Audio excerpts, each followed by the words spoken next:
So listen to this. If someone asks you to name the best World Cup players of all time, who comes to your mind? Ronaldo, Pele, Müller? I don't know, but one thing I'm almost sure of, no one ever thinks of Miroslav Klose, but still, that did not stop him from becoming the tournament's all-time top scorer. As The Guardian once wrote, Miroslav Klose is a mere mortal who dared to eclipse the goal-scoring gods.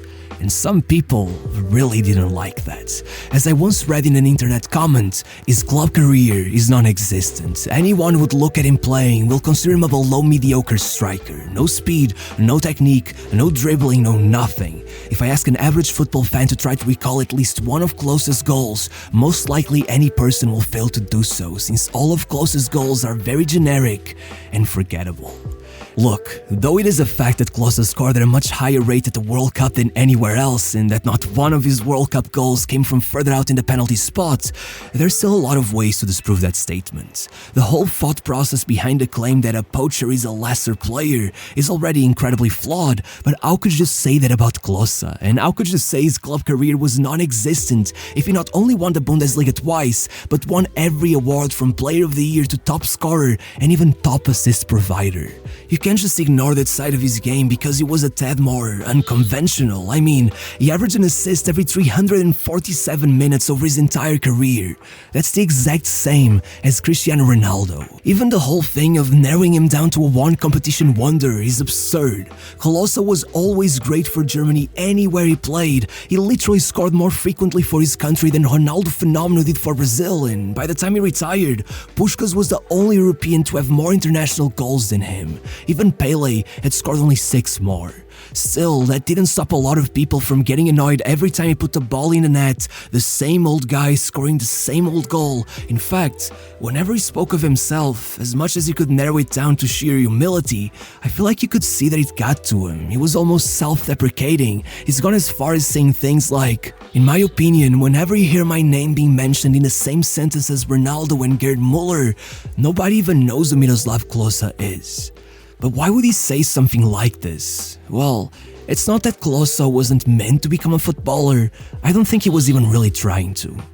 Despite both of his parents being former athletes, his mom a handball player and his dad, you guessed it, a footballer, Klose never really cared for football until he was pretty much forced to play it. You see, people don't realize this, but Klose wasn't German. He was born in Poland, both of his parents were Polish, he even grew up in France while his father played at Auxerre, so when he moved to Germany at 8 years of age, he only spoke 2 words of German, Ja and Danke. So as you might imagine, he really struggled to make friends until the day he started playing football. As he said, "This sport was the only thing that made me feel like I fit in. It was the one place where the other kids didn't care where I came from. I was the best, so I was always the first to be picked."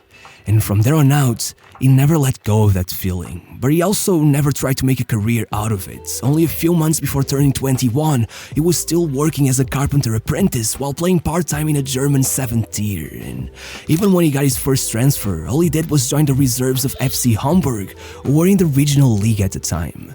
No one would ever think that Klose would become a top player, let alone that only 4 years later, he'd be in the World Cup final facing off against Ronaldo Phenomenal. Regardless, against all the odds, before his first season at Hamburg had even come to an end, not only had he been promoted to the first team, but a Kaiserslautern scout just happened to stop by one of their matches.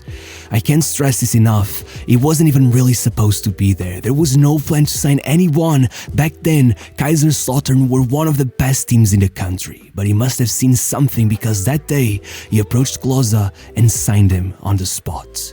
Obviously, once there, it was absurdly hard to get any attention from the coaches and they immediately sent him to the B team. But again, before his debut season had even come to an end, somehow he had already convinced manager Otto Rehagel not only to promote him to the first team, but to play him in the Bundesliga. Quick reminder, only a year and a half before, he couldn't even make the cut in the 3rd tier. Still, no matter what, by his second season, he was already getting consistent playing time in the UEFA Cup, and of course, he made the most of it, somehow getting his team to the semi-finals, totaling 7 goal contributions, far more than any other player in the squad, making him an absolute fan favorite. In fact, midway through the season, he had already caused enough of a stir that the Polish national team manager showed up at his doorstep, asking him to join them, and still, he never buckled, telling the press that, "I have a German passport, and I believe sooner or later, Rudi Völler will be calling me." And indeed, 2 months later, he was already scoring on his debut for the German national team. And after only a couple of appearances with the World Cup getting closer and closer, he put his foot on the gas like never before. 20 goal contributions in the final 20 league matches of the season, as well as a hat-trick for Germany in the last friendly match before the tournament.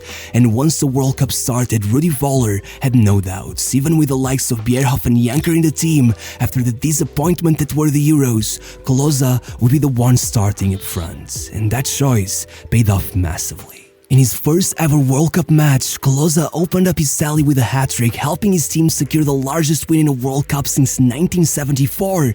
In the second match, he scored their only goal, and to close out the group stage, he assisted their opener against Eto'o's Cameroon and then scored the other.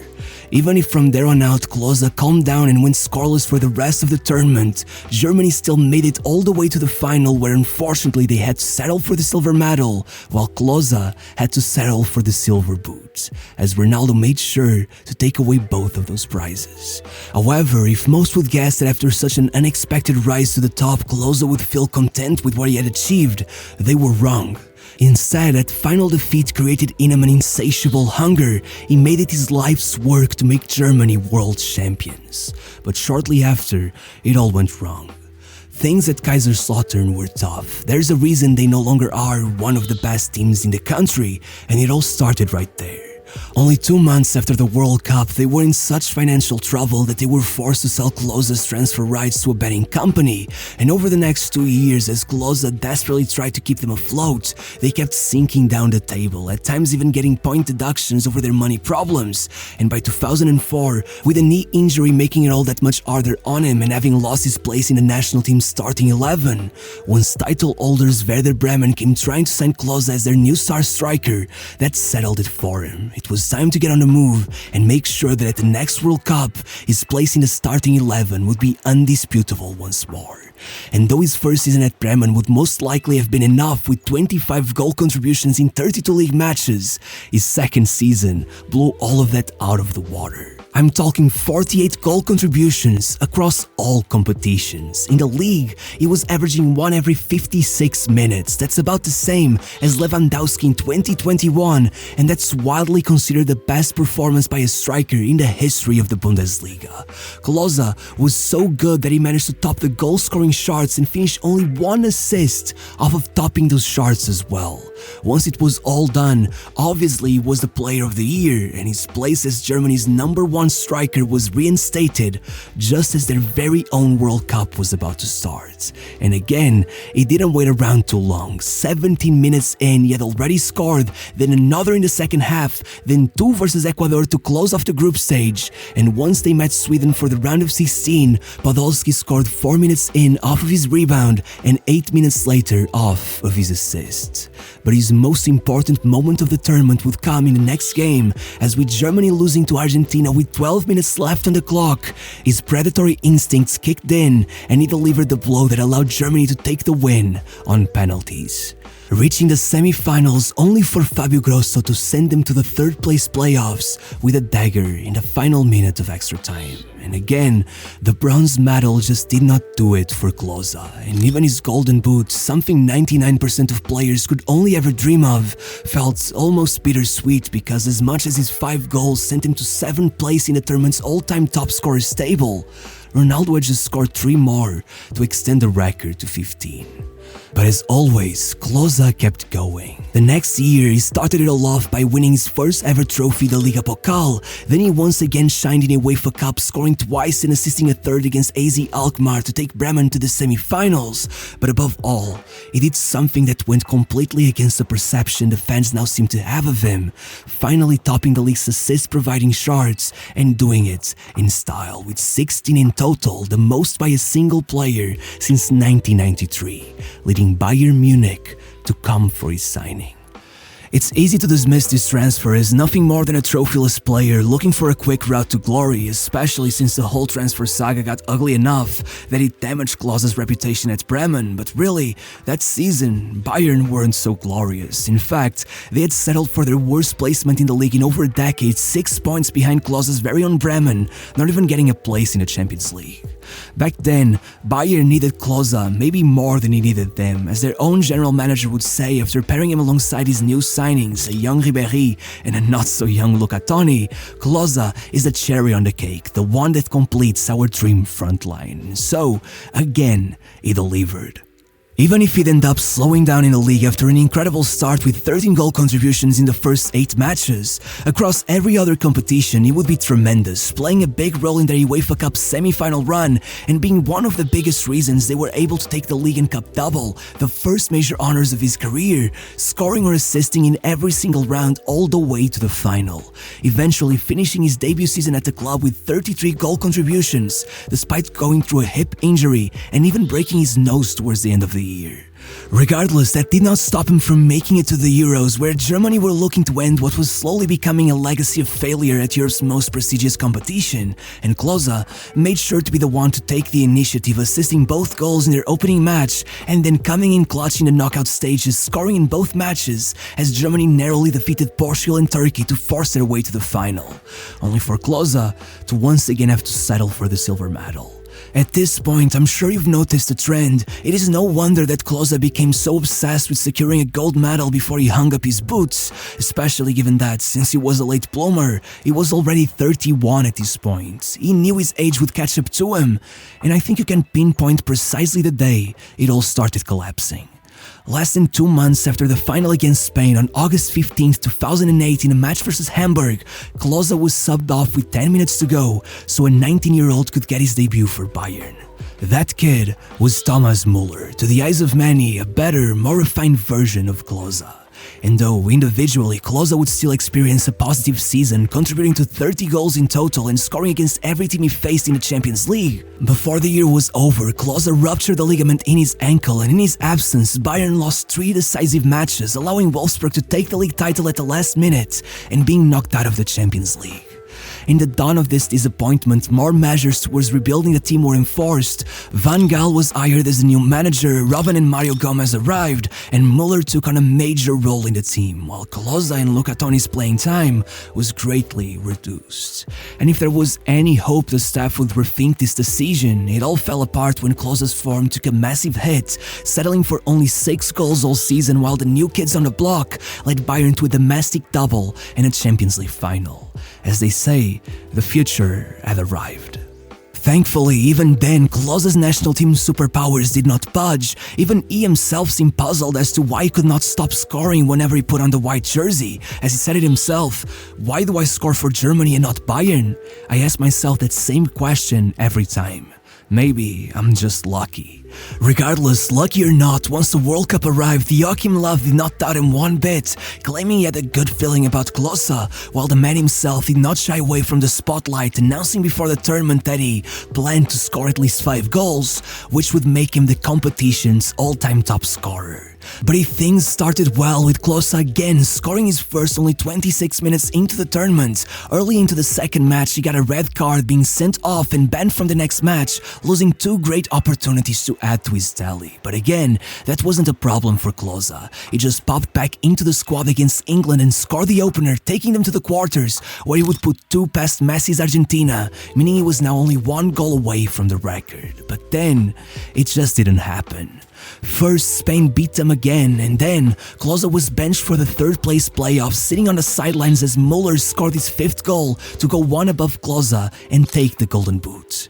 Even if Klose was never one to complain, in his first interview following the tournament, you again could tell from his words that he felt he had been wronged, saying, "I sense a touch of regret. I don't think I'll ever play at the World Cup again." By benching him in that last match, you almost felt like love had stopped him from fulfilling his legacy, but looking back now, it was the best thing that happened. With 4 medals in his pocket but no glimmer of gold, had Klose not been looking for that record, maybe that would indeed have been his last World Cup, but that sense of betrayal led him to push himself further one final time. If you think before there was an imbalance in his performances for club and country, then afterwards, it was something else. Through bruised ribs and torn muscles, even if the next year Klose performed so poorly that Bayern ended up releasing him, for the national team, he literally scored in every single game, 9 goals in 6 matches. Over the next 3 years, he did everything he could to hold on to his youth, building himself a whole new legacy in Italy and fighting to keep his place in the national team with tooth and nail. And even after a weaker season in 2014 with 5 injuries and a surgery, Joachim Löw did right by him and called him up to the 4th World Cup of his career, being the oldest striker at the tournament alongside Drogba with 36 years of age. And though Joachim Löw would rest him for the first match, once they were behind against Ghana with 20 minutes left on the clock, the manager would sub him on, and as it had been with every other time he stepped foot in that tournament, after 76 seconds of play, Klose had tied the match and tied the all-time goal-scoring record. What else were they expecting? 2 weeks later, with Germany again one step away from the final, Klose was given his second start of the tournament against favourites Brazil, and 23 minutes in, he was scoring to put Germany in front 2-0, with Ronaldo himself watching from the stands as his record evaporated at the hands of a player the world had deemed unworthy. But to be fair, that would not be the worst thing he'd witnessed that day. And even if in the final, Klose would not be able to make the difference, once he was subbed off for Mario Götze, well, as he himself told it, "I told him I was sure he was going to decide the match. That's what I told him in the dressing room, what I told him when he came in. I just knew it." 12 years after his first World Cup, 15 years since he had quit his job as a carpenter to give a shot at a football dream he had never even considered, as Klose looked down at his chest, a small golden disc shined back at him. As unassuming as his name was, it was now immortal.